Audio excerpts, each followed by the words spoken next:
Lecture 10. Please find your way to slide 161. There was more than one deportation of people from Judah to Babylon. One of the early ones was when Jehoiakim, who initially had been in a vassal relationship with Egypt, changed his sovereign or his loyalty to Babylon. In fact, had no choice but to do so.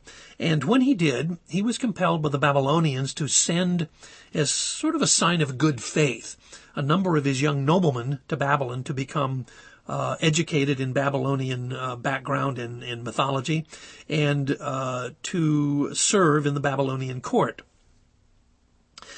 Certainly the most well-known of these was a young man by the name of Daniel, which in his Babylonian name is Belteshazzar. And then there were the three young men that also went with him that are described in the book of Daniel. In the book of Daniel, while Daniel is in the city of Babylon, a number of visions that came to him are quite remarkable, but one of the most fascinating is the vision of a large statue in the round. If you look at slide 162, you will see a statue in the round. Certainly not nearly as big, apparently, as the one that Daniel saw. This one is relatively small. But it is unusual to have a statue in the round, since most Assyrian, Babylonian sculptures were not three-dimensional, fully three-dimensional, that is, but most of them were bas-reliefs on slabs. This one, however, is an actual three-dimensional statue, and it is of an Assyrian emperor, not a Babylonian emperor, but it does at least give us an idea of what perhaps the image of Nebuchadnezzar that Daniel describes in Daniel chapter 2 may have looked like. Daniel, of course, describes that in this image there were different levels of metal, beginning with the head of gold, and then the chest and arms of silver, the belly and thighs of bronze, and then the legs of iron. And he interprets these as referring to different world empires, the beginning of them being Babylon itself. In slide 164 and 165, we have another slab. This one is an Assyrian slab as well, but it again shows us something that's important for the book of Daniel, because in the book of Daniel, one of the incidents that happens that almost everyone has heard of is the story of Daniel in the lion's den.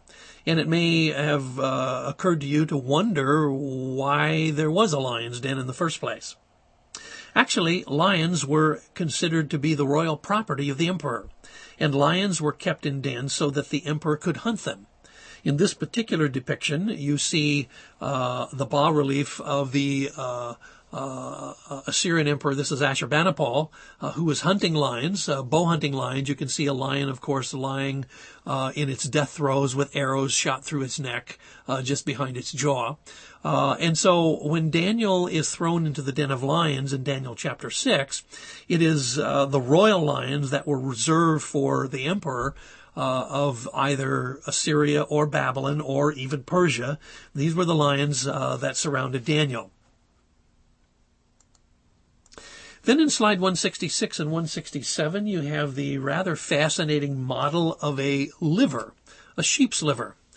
Now, there is a passage actually in the book of Ezekiel, chapter 21, that describes that when Nebuchadnezzar was en route in the Transjordan, coming southward along the the western bank of, no, take it back, would be the eastern bank of the Jordan River, he stops in the road and he performs some magic in order to decide whether to go to Ammon, which would be to his east, or to go to Jerusalem, which would be to his west. He does two kinds of magic. One is a magic with arrows, in which the arrows fall and become pointers, and the other one is the examination of a sheep's liver. Now, in Babylonian mythology, a sheep's liver was believed to be able to indicate the future. And this particular model here is a clay model of a sheep's liver. It has little holes in it where little pegs could be fastened, and it's a teaching model so that the Babylonians could teach their astrologers and their wise men how to interpret a liver. But it does at least connect with that one story in the Bible. As Nebuchadnezzar continued toward Jerusalem and begins to invade the kingdom which will bring the death of the southern nation to its climax, he is going to once again attack the city of Lakish. Now, you remember that in our last lecture, we talked about Lakish as the fortress city protecting Jerusalem. In the century or so between the time that Sennacherib attacked Judah and Nebuchadnezzar attacked Judah, the Jews of Judah have rebuilt Lakish, and it is now once again a fortress city. And in the attack of Nebuchadnezzar, a series of letters, a number of letters that were written on potsherds have been discovered between a Jewish officer in Lakish and his superior officer, presumably in Jerusalem. There are two of these letters in the collection at the British Museum. Slide 168 and 169 show one of them. Slide 170 and 171 show another.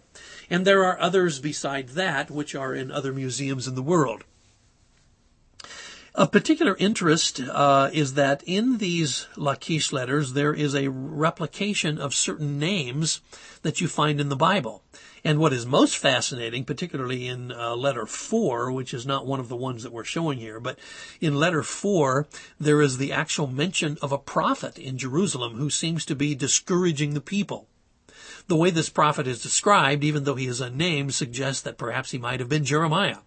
In any case, two cities are mentioned in the Lakish letters, that only two fortress cities were remaining at the time that these letters were written, and that is the cities of Lakish and Ozkah. Both of these cities are specifically mentioned in Jeremiah 34, Lakish and Ozkah. And so these letters are one more historical link to part of the narrative that is in the Bible concerning the fall of Jerusalem. Slide 172 and 173 is a cuneiform, very small cuneiform tablet which describes the pension of Jehoiakim. You may remember that Jehoiakim is exiled to Babylon when he is just a boy, along with a huge amount of other people from Jerusalem. And while he is in Babylon, at a point after the death of Nebuchadnezzar, Jehoiakim is pensioned off and is treated very well. This is mentioned in the Bible, but it is also mentioned here in this cuneiform tablet. So you can compare this cuneiform tablet with a mention of Jehoiakim's good treatment in the Bible itself. Slide 174 is sort of a list, if you will, of the last of the kings of Babylon. Nebuchadnezzar, of course, brings Babylon to its crescendo. And then there are a couple of intermediate emperors, Abel-Marduk, which in the Bible is called Abel-Merodach, and then Neriglissar. Both of these were assassinated, leaving Nabonidus as the ruler of Babylon. But Nabonidus becomes very much involved in a campaign in Arabia for quite a length of time, probably in the vicinity of about 10 years. And while he was gone to Arabia, he leaves his son Belshazzar as co-regent in the city of Babylon itself. So it is this man, Belshazzar, that we meet in the book of Daniel, chapter 5, as the ruler of Babylon. He's not the emperor, but he is the regent in Babylon while his father is in Arabia campaigning. In slide 175 and 176, you find what is called the Nabonidus Chronicle. This is a chronicle that talks about temple reconstruction, but it mentions Nabonidus as the emperor of Babylon. And then in slide 177 and 178, you have a very important small cylinder with cuneiform that names both Nabonidus and Belshazzar. Now, this is important because a number of years ago, the only reference we had to Belshazzar was the reference in the Bible. And because at that time, at least, we had found no external references to Belshazzar in artifacts, there was some discussion among critics of the Bible that perhaps Belshazzar was not a real person. However, this little cylinder, as well as a number of other texts, have now shown that Belshazzar was in fact a real person, and they do validate and cross-reference what we find in the Bible about him. Slides 179 and 180 are part of the Nabonidus Chronicle. Again, the slide shows both sides of this tablet. This chronicle talks about the fall of Babylon, and particularly it talks about the leader of the armies that defeated Babylon, which was Cyrus the Great. Now, Cyrus the Great is mentioned by name in the book of Isaiah as the Persian who would liberate the Jews from Babylon and who would destroy Babylon's fortress. And in fact, here in this tablet, it actually says that the army of Cyrus entered Babylon without battle.